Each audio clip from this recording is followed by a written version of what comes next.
لا لليأس والإحباط والفشل، نعم للدعاء والتفاؤل والأمل، لا لتحقير أي تعاطف أو جهد مقل، نعم للعلم النافع وإتقان العمل. لا تحقرن من المعروف شيئا كما قال صلى الله عليه وسلم، ولا تكن من الذين يلمزون المتطوعين من المؤمنين في الصدقات والذين لا يجدون إلا جهدهم فيسخرون منهم. وقد سئل صلى الله عليه وسلم أي الصدقة أفضل؟ قال جهد المقل، أي مجهود العاجز بالقليل الذي يستطيع.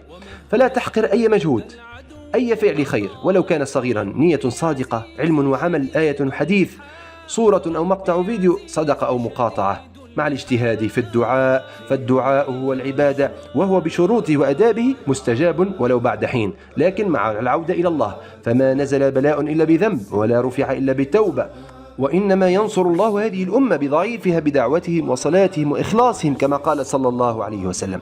فأين الإخلاص في الدعاء في كل صلاة، في كل سجود، في كل قيام وصيام؟ أين نصر دين الله لينصرنا الله؟ إن تنصروا الله ينصركم ويثبت أقدامكم. أين الثبات على الدين وعلى الحجاب والجلباب للنساء مثل الفلسطينيات الثابتات؟ أين البعد عن الحرام والمعاصي والتفاهات التي هي من أسباب الذل والتخدير والغفلة والهزيمة والتسلط، ومن أسباب عدم استجابة الدعاء وتأخير النصر؟ إنما يتقبل الله من المتقين، إن الله طيب لا يقبل إلا طيبا. ثم ذكر الرجل يطيل السفر أشعث أغبر يمد يده إلى السماء، يا رب يا رب، ومطعمه حرام ومشربه حرام وملبسه حرام وغذي بالحرام، فأنى يستجاب له؟ أين فهم آيات القرآن وأحاديث السنة والسيرة النبوية ووقائع التاريخ؟ فكل الحلول في كتاب الله عز وجل وسنة رسوله صلى الله عليه وسلم وسيرته، ثم في كتب التاريخ الصحيحة للاعتبار من الأخطاء السابقة.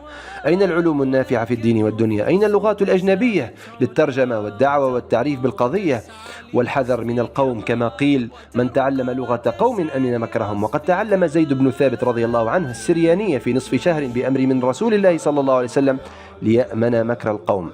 التصميم والبرمجة للصور والأفلام والأناشيد والبرامج والمواقع والصفحات وألعاب الفيديو، نصرة للقضية وردا على الإشاعات والأكاذيب في كل المنصات، ولنشر الوعي بين الكبار والصغار والعرب والعجم، ولتوحيد الكلمة على كلمة التوحيد وعدم التنازع والاختلاف مع الصبر والاحتساب وطول النفس. يا أيها الذين آمنوا اصبروا وصابروا ورابطوا واتقوا الله لعلكم تفلحون. عسى الله أن ينفع وينصر بنا رغم تقصيرنا، آمين.